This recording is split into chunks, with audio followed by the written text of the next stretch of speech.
Good morning, everyone. Good morning, teacher.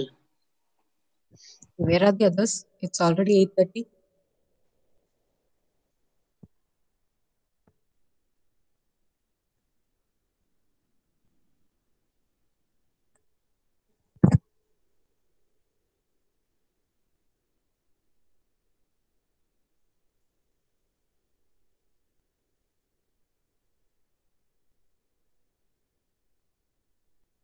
So, without any delay, let's get started.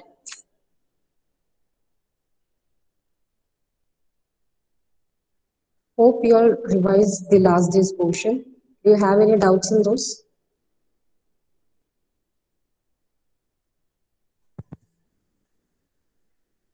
If any doubts, do clarify it at the end of the session.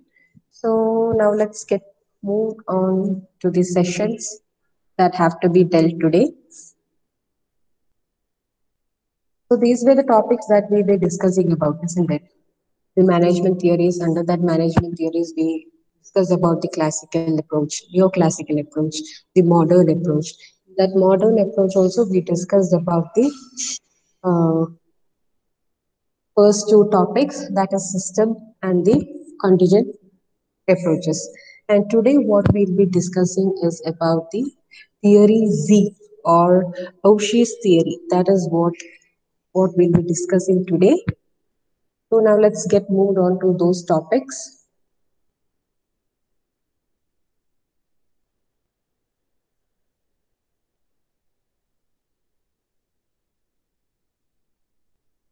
So this were the topics where we discussed the last session, the contingency approach,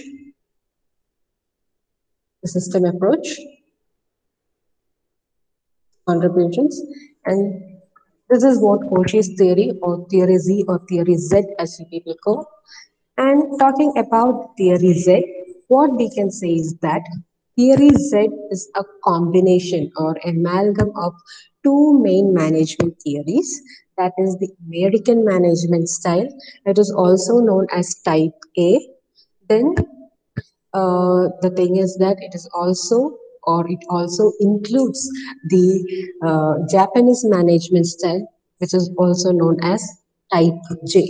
So when we have the combination of this both, the American management style and the Japanese management style, that is type A and type J, it forms the theory Z. And discussing about the American management style, what we can say is that the American management style is rooted to individualism, or the thing is that the main concept or the core concept of American management style is about individualism. But in the case of Japanese management style, the thing is that it rooted or the main concept is related with collectivism. And further, we can say about theory Z or Oshi's theory that theory Z focused on increasing employee loyalty to the company by providing a job for life with a strong focus on the well-being of the employee both on and off the job, which means that it focused on providing the job to the employees for the lifetime. The thing is that they'll be having a secure job for the whole life period. That's what theory Z mainly focused on. Okay. Then the thing is that the theory Z management promoted stable employment. The main features are promoted stable employment. Stable employment is in the sense that they won't be terminated, the employees won't be terminated, they won't be fired. That's what stable employment.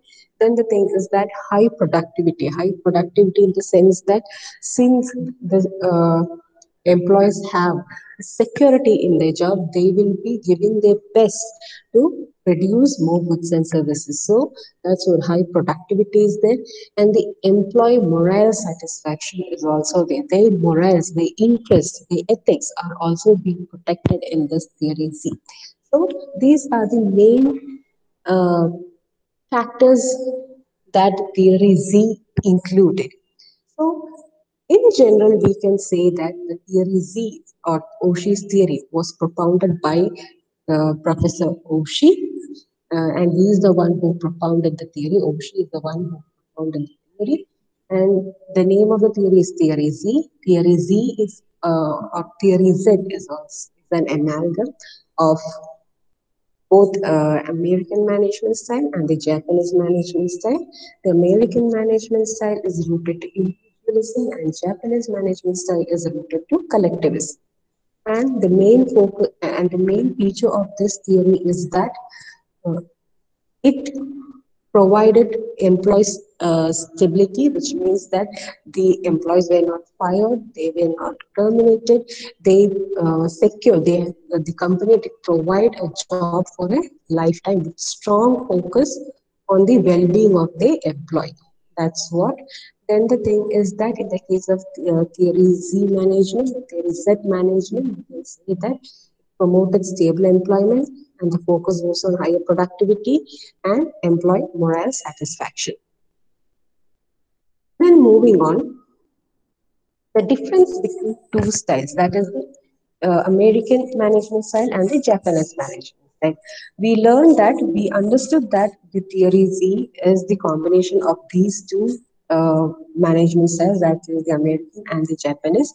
So, what is the American management style and what is the Japanese management style? That we have to understand. In the case of American management style or American organization, first the case is that they provided short-term employment, but in the case of Japanese, they provided lifetime employment. Then the thing is that in the case of American organization, their thinking was related with individual decision making. But in the case of Japanese organization, it was rooted to collective decision making, which means that in the case of um, American organization, the decision making was mainly rested in the hands of an individual, might be the top. So that was the American management style. But in the case of Japanese management style, it was a collective decision making. Collective decision making in the sense that the opinion of the workers, the subordinates, all may be accepted. Then the thing is about in the case of American management, individual responsibility was there, but in the case of Japanese organization, collective responsibility was there, which means that the responsibility was to the whole group, not just one person. It was considered as the responsibility of the whole group. Then, in the case of American organization, there was rapid evaluation and promotion. Rapid evaluation and promotion of duties, the activities were there. But in the case of Japanese, the thing is that slow evaluation of promotion and evaluation of activities were done. And the thing is that in the case of American organization, explicit control mechanism were there, but in the case of Japanese, it was about implicit control mechanism. The thing is that in the case of Japan, the mechanism it was more implicit, but in the case of American organization, the control mechanism were. Then it is about the specialized career path in the case of American organization. But in the case of a Japanese organization, it was no specialized career path. The thing was that it is not that only one person will do only one sort of job. Non-specialization were there. But in the case of American, it was specialized in skill. People will be doing the specialized job. Then the thing is that in the case of American organization, segmented concern for employee as an employee was there, but in the case of Japanese, the holistic concern were there. The thing is that it was a group concern there in the case of Japanese organization, but in the case of American, more way it was more resorted to the individual factor. That's what the case of American organization was.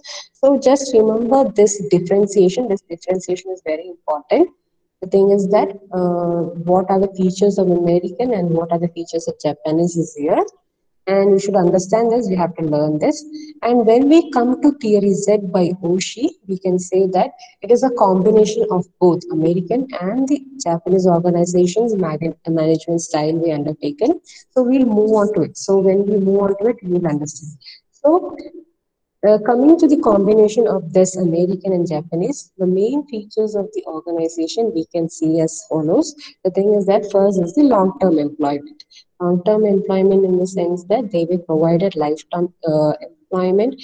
The employees had lifelong commitments to the organization. And also the thing is that it is a factor or the feature of the Japanese organization which we had adopted. Then it is about the consensual decision making. Consensual decision making, we can say that in the case of Type Z or Theory Z organization, it emphasizes on communication, collaboration, and consensus in decision making, which means that everyone's opinion were taken into consideration. So this is also a feature of Japanese organization which was taken into consideration. But in the case of American, if you remember, you can see that over here the decision making is individual. But in the case of Japanese, it is this collective decision making. So it is a consensual decision making is a feature of the Japanese organization which this theory Z had adopted. Then the thing is that individual responsibility. Mainly the American firms or the American management focused on the individualism or individual contribution, individual characteristics, individual achievements and all were a feature of American organization. Here also Theory Z had adopted that feature of American organization, that is the individual concept has been, individual responsibility has been undertaken and it is a feature of Theory Z. Then the thing is about the slow evaluation and promotion.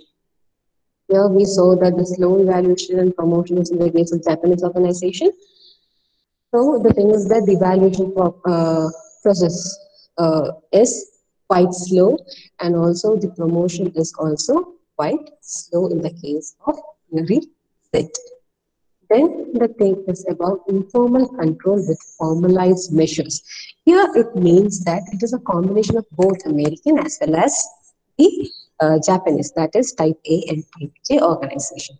So in the case of type Z, we can say that to control the mechanism means to control the activities and all, the top authorities and all take an informal method to control the activities. But the thing is that to measure their performance, they undertake a formal mechanism. So the thing is that it is a combination of informal as well as formal, which means that the control measures are informal, but the thing is that to measure the performance, measuring of performance is formal. So it is a combination of both type A and type J organization. Then it is about moderately specialized career path. Moderately specialized in the sense that we already saw that in the case of American it is specialized, while in the case of Japanese it is non-specialized. But in the case of Theory Z, it is a mid path, which means that it is not so less specialized and also not more over specialized. It is a between thing. So the thing is that we can say that the Theory Z is more specialized than Japanese organization, but the thing is that it is less specialized than the American organization. This is what the Theory Z's or Type Z organizations, one of the special features is. Then it is about the holistic concern. It is again a feature of Japanese organization. Holistic concern means that the concern for employees that goes beyond the workplace.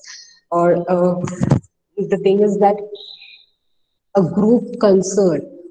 It is not just related with the organization or it is limited within the boundaries, but the whole concern is taken into consideration. That's what holistic. Holistic means everything. That's what it means. The concern for employees in all the possible ways is taken into consideration. That's what the holistic concern is. So these are the main features of the Z or O'Shea's theory. But the thing is that apart from this, we do have many limitations to this. Some of the limitations over here is that first is that provision of lifetime employment may fail to motivate employees. The thing is that if your job is secured, the thing is that you people have a feeling that you people won't be terminated. Eh, Whatever you do, you will be paid. Then the thing is that a motivation won't be there. The lifetime or the thing is that lifetime employment will fail to motivate the employees. That's one of the limitations. Then the thing is that participation of employees in decision making is difficult.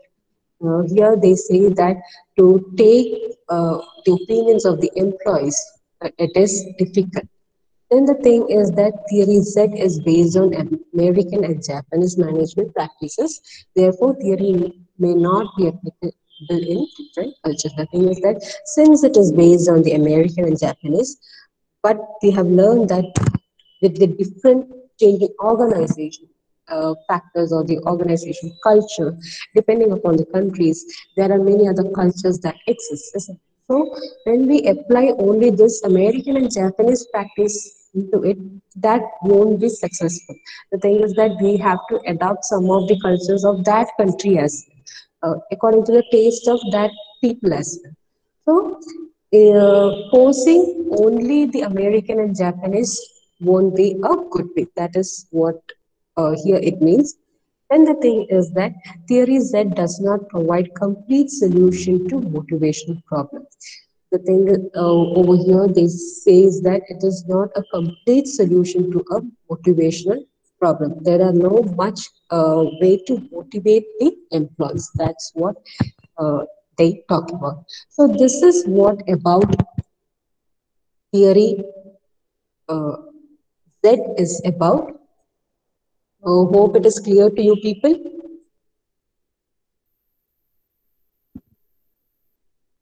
Yes, miss. Yes, miss. Yes, teacher. So the next topic that we have to deal with is McKinsey's 7S framework. It is very simple compared to all these theories. Now the thing is that we have completed all the management theories. That is the main management theories. That is the classical approach we have done, the neoclassical we have done, and the modern approach, the modern management approach also we have completed. The modern management approach we had three. That was the contingency approach, system approach, and this theory set. So all the three have been completed.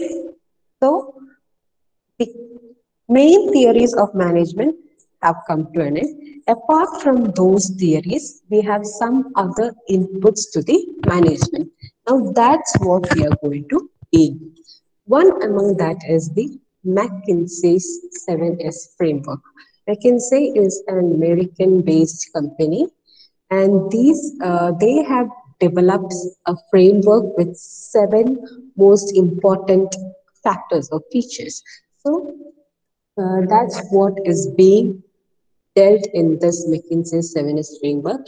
The basic premise of the model is that there are seven internal aspects of an organization that need to be aligned if it wants to be successful. The thing is that there are seven aspects which have to be aligned properly in an order, and these have to be interconnected as a framework to be successful. That's what the McKinsey 7S framework talks about.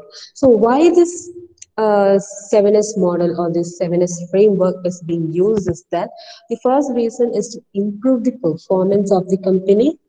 Then the thing is that to examine the likely effects of future changes within a company, which means that to forecast what all changes might happen in future. That's what the 7S framework is being used for. Then the thing is that to align the departments and the processes. The thing is that to bring a system, to bring a structure, this 7S framework is being used. Then the thing is that to determine what is the best way to implement a proposed strategy. Using this 7S framework, it will help the managers to find some best way to implement a strategy. So for this purpose, for all this purpose, McKinsey's 7S framework are being used. So moving on to it, in the case of McKinsey's 7S framework, we have seven important elements. And these seven important elements are divided into two, that is the hard elements, and second is the soft elements. We have three hard elements and four soft elements. Coming to the hard elements, what are hard elements are those? Those can be easily identified, and also the thing is that they are tangible. More tangible in the sense that they can be seen and touched. For example, the thing is that the strategies which we are adopting, strategies in the form of organizations, charts, then reporting lines, then the structure we form, the hierarchy we form, the systems we form, the IT systems we form, the formal processes, all this can be seen and we can know what it is. So it is more easy to identify and it is more tangible. That's what the hard elements are. But on the other hand, the soft elements are those it is quite difficult to understand, which means that it is quite difficult to identify, and also they are less tangible. They are not as tangible as hard elements, so they are less tangible. For example, here you can see that the four elements, the skills, the style, the staff, and all the thing is that it is somewhat tangible, but the thing is that it is less tangible. The skills and all we cannot see as it is. We cannot touch the skills. So that's what the soft elements are. It is quite difficult to understand in the case of soft elements. So this is how the seven elements are being divided. So the seven elements of McKinsey's framework are strategy, structure, system, which forms the hard elements, and the rest four are shared values, skills, style, and stuff, which are the soft elements. Now, coming to the structure. This is how we arrange a 7S model or this McKinsey's 7S framework. Here you have to be careful when you're plotting this diagram. The arrangements of this is very important. You cannot mix the the hard elements with the soft elements.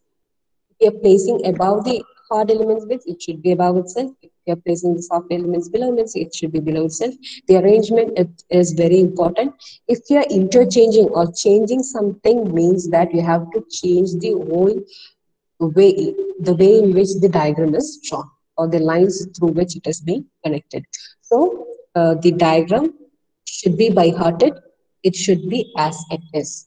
Okay, the thing is that we can say that in the case of 7S model, the key point is that all the seven elements are interconnected, and also the thing is that a change in one of the element requires a change in the rest of them. If there is a change in any one of the element, if the strategy and the systems are interchanged means, then the other elements also have to be interchanged. So that's how it is being arranged. So the first you can see that the hard elements are there, the structure, system, and the structure, system, and the strategy. And below you can see the soft elements, that is shared values, skills, staff, and style. So this is how you arrange a 7S model. And also the thing is that all these six, you can see that the outside one are interconnected. Okay. Then the thing, the strategy and system is interconnected. Skill and style is interconnected.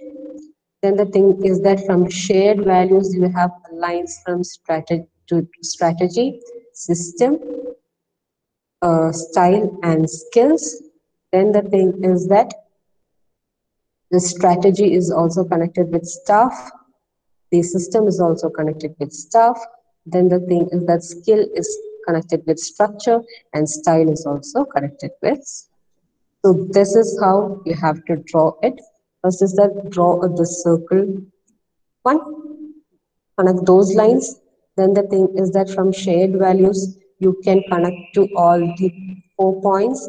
Then the thing is that draw the straight lines from strategy to system and skill to style. Then the thing is that draw these two triangle lines, that is the strategy to staff and system to staff, then skill to structure and style to structure. This is how you draw a 7S model. Is the diagram clear to everyone? Yes, miss. Now, Yes, teacher. now understanding what all these elements are. First, the above three are the hard elements. First is a strategy. Strategy means the plan devised to maintain and build competitive advantage over the competition. We already discussed what competitive advantage is, which means that your organization is above the all the other competing organization. So, in order to have or build this competitive advantage, this strategy is required, which means a plan is required. That's what a strategy is. Then, coming to the structure. Structure means the way the organization is structured and who reports to whom, which means that how the hierarchy flows, how the communication flows, who have to report to whom. This is what the structure is about. That is the top, the middle, the lower. That is the structure of an organization. Or the way the information or communication flows through. That is the structure of an organization. So the way in which the organization is structured, that is what the structure means over here. Then the thing is about the system. System is about the daily activities and the procedures that the staff members engage in to get the job done. So the thing is that the way the staffs perform in order to complete a task, that is what system is. Or the thing is that we can say the daily activities. For example, if you take your college as an organization, the thing is that the strategy, we can say that the strategy of this of your college is to have 100% result or be at the top from the ranking level, that is to get rank number one on the basis of the result, that is 100% result. That is their strategy. The structure is that your students will be reporting to your teachers or the head of the department. The head of the department will be reporting to the principal. The principal will be reporting to the CEO. That is what the structure is about. Coming to the system, system is about you have a daily timetable, isn't it? One period after the other, other after the other. The staffs will be engaging in classes one after the other. The 6 hours will be there. That is what the system. So this is how it is in your college organization. Okay, now coming to the shared values. Shared values, the below part, that is the four are the soft elements. Talking about those, the shared values we can say that these are the core values. Core values in the sense that important values of the company that are evidence in corporate culture and general work ethics. The work ethics, the culture of the organization. That's what the shared values is talking about. Each an organization have their own ethics and their own culture. That is what shared values is about. Or the core values. That's what the meaning is about. Then the thing is about the style. Style is about the style of leadership. What style of leadership the organization adopt? There are generally two styles. For example, I can say that it is democratic and the autocratic style of leadership. Whether they are following a democratic where they take the decision or the opinions of the lower employees as well, the subordinates as well, as it is about the autocratic. The thing is that top management itself will decide and give the pass the orders. So what kind of leadership style they adopt? That is about the style is about. Then the staff. The staff, we can say that the employees and their general capabilities, the skills of the staffs. That's what it means by the staff over here. Not just the skills of the staff, it is about the general capability. It is about the capability in the way of doing a work. Uh, that is what staffing is about. The staffs is about. It includes the employees which who are being recruited and also the general capabilities. It is beyond the skills, not just what they have learned or what they have acquired.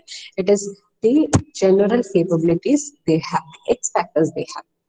Then the thing is that about the skills. Skills, you can say that the actual skills and the competencies of the employee working for the company. The thing is that what is needed for the organization. You have to be specialized. That's what the skill is. Sometimes the thing is that one person will be specialized or he'll be having he'll be skilled in producing one object, or the thing is that he'll be an expert in delivering his duties perfectly. That's what the skill is about. Hope it is clear to you. So these are the main concepts about McKinsey's framework. Is the McKinsey's framework clear to you? Yes, teacher. So Yes, take miss. down this diagram. This diagram is very important. Of course, I will share this material with you people. Okay, teacher. Okay, miss. So till here, you people, do you people have any doubt? No. No, miss. Just go through this Oshi's theory. If you have any doubts, do clarify it right now.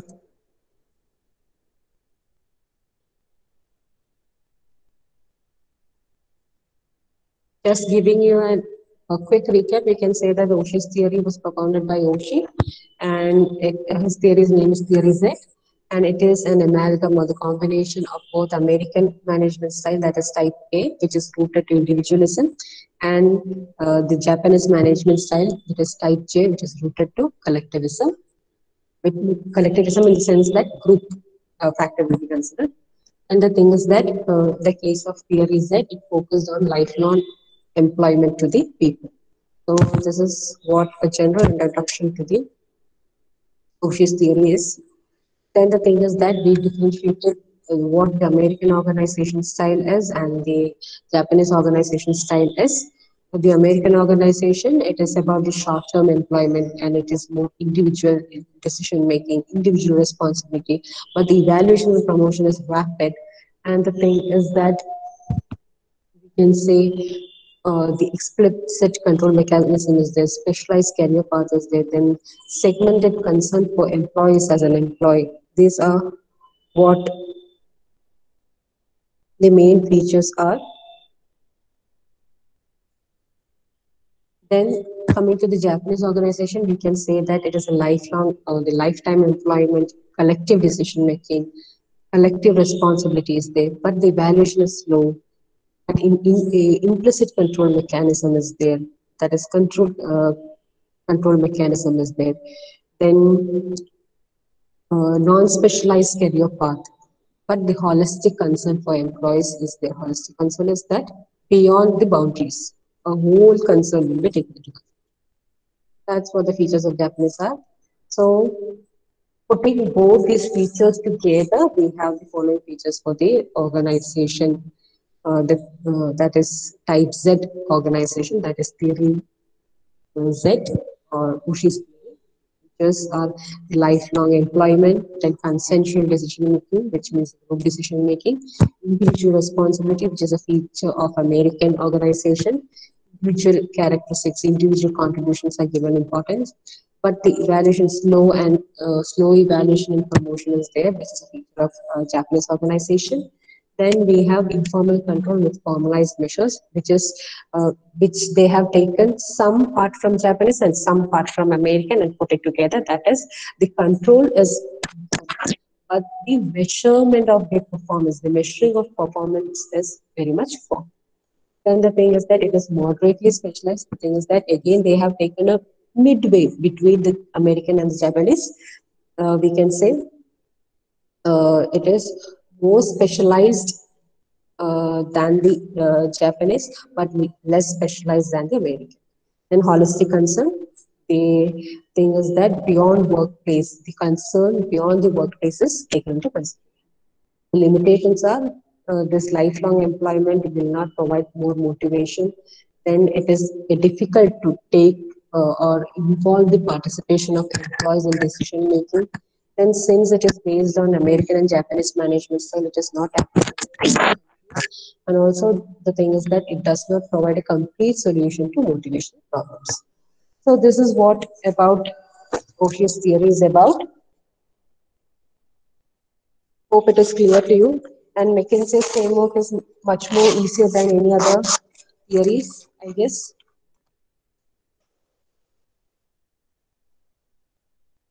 So hope you people Yes, doesn't have miss. any doubts. So shall I take your attendance, please?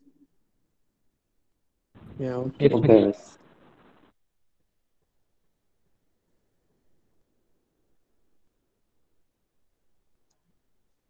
Advait is there.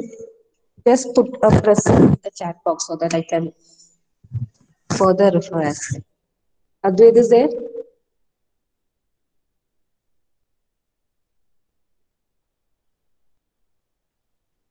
Advait is absent. Ajay Krishna is there. Okay, Akhil K is present. No, no, no. All the three Akshis are there.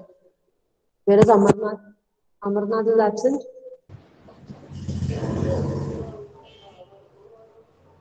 Amarnath. Okay. Amarnath is there. Okay. Kids trailer spook is Amarnath, right? So Clint is Yes. there. Person miss.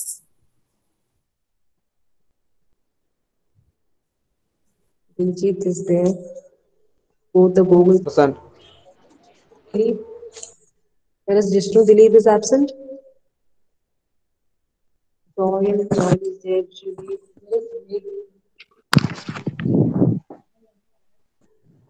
Junaid is absent.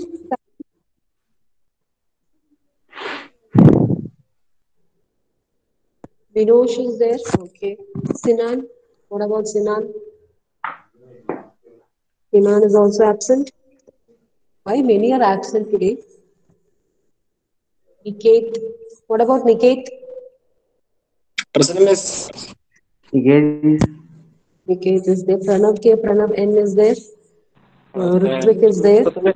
Sarath, Srinath, Sridhar, Sulabh. Everyone is there. Yes, miss. Vaishak is there. Yadu Krishna, Yadu Harish is there. Jishnu KV, Jishnu Sajeev, and everyone is there. Neeraj is there. Renish is there. Vaishak is there.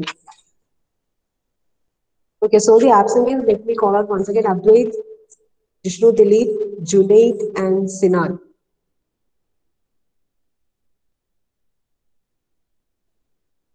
Vishnu Sajeevan is not here. Present, miss.